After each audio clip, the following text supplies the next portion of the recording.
Je m'appelle Eve Benaïm et je suis responsable des recherches en géographie et en cartographie pour Ubisoft, l'un des leaders de l'édition et du développement de jeux vidéo. Donc j'ai fait 5 ans d'études à l'université à la Sorbonne en géographie. J'ai d'abord fait une licence de géographie et d'aménagement, et ensuite j'ai fait un master de géographie spécialisé en culture, politique et patrimoine.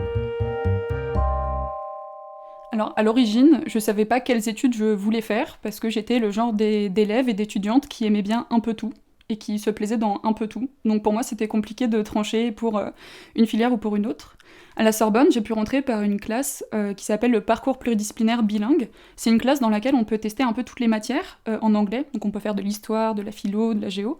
Et en fait, c'est vraiment à la première heure de géographie avec monsieur Olivier Millot, justement. J'ai fait 1 heure de géographie avec lui, et je me suis dit, ok, je vais faire ça plus tard. Ça m'a complètement retourné la tête, et du coup, j'ai décidé de poursuivre en géographie grâce à lui.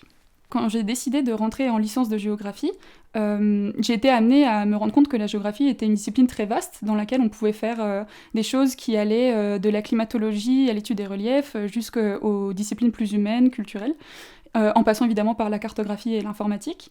Donc de fait, on a pas mal d'options en fait, à choisir. J'ai également participé à plusieurs voyages de terrain, et c'est vraiment en master que j'ai décidé de me spécialiser en géographie humaine et sociale.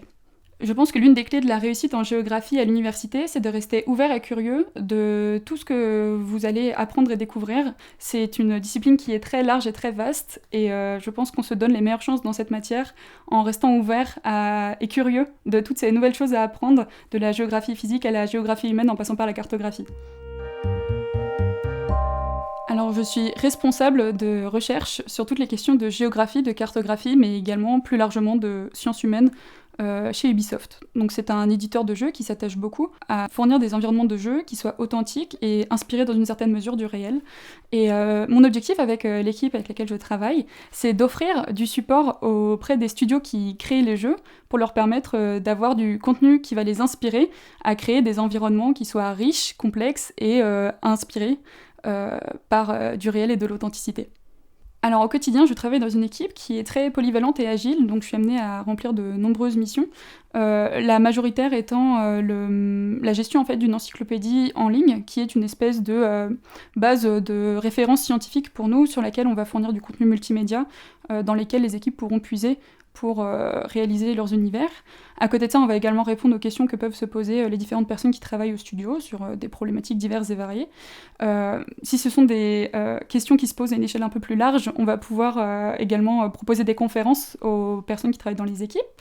Et enfin, on réalise également ce qu'on appelle des voyages inspirationnels, qui sont en fait des voyages sur le terrain dans lesquels on va emmener une partie de l'équipe pour qu'ils puissent prendre la pleine mesure de certains phénomènes qu'ils veulent représenter dans le jeu, dans la vraie vie. Je pense que l'une des clés pour réussir dans ce travail, c'est de rester agile et polyvalent, parce qu'en fait, on va travailler avec de très nombreuses équipes qui sont constituées de personnes qui ont des compétences très différentes, des capacités très différentes, et qui ont également des deadlines en fait très, très variables et différentes aussi.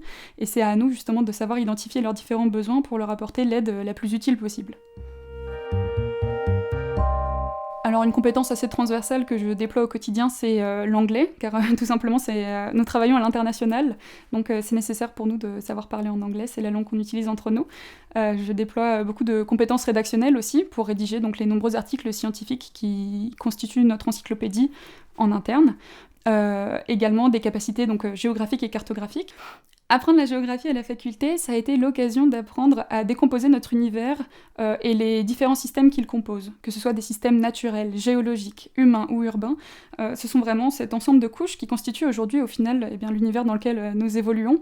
Et ce qui est très intéressant, c'est que le jeu vidéo a une démarche un peu similaire, dans sa volonté, en tout cas pour nous, de proposer des expériences de jeu composées de nombreux systèmes qui se superposent également. Et en ça, ce que j'ai appris à la faculté en géographie me sert au quotidien dans mon poste, est une véritable valeur ajoutée, c'est un véritable atout pour les équipes avec lesquelles je travaille au quotidien.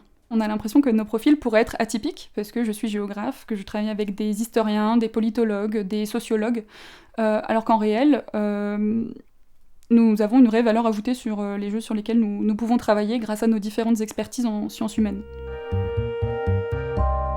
En étudiant à la Sorbonne, j'ai vraiment eu l'opportunité de travailler sur des projets de terrain et des voyages scientifiques qui ont été super intéressants. Donc je pense que ce sont mes souvenirs les plus mémorables dans mon parcours d'étudiante là-bas.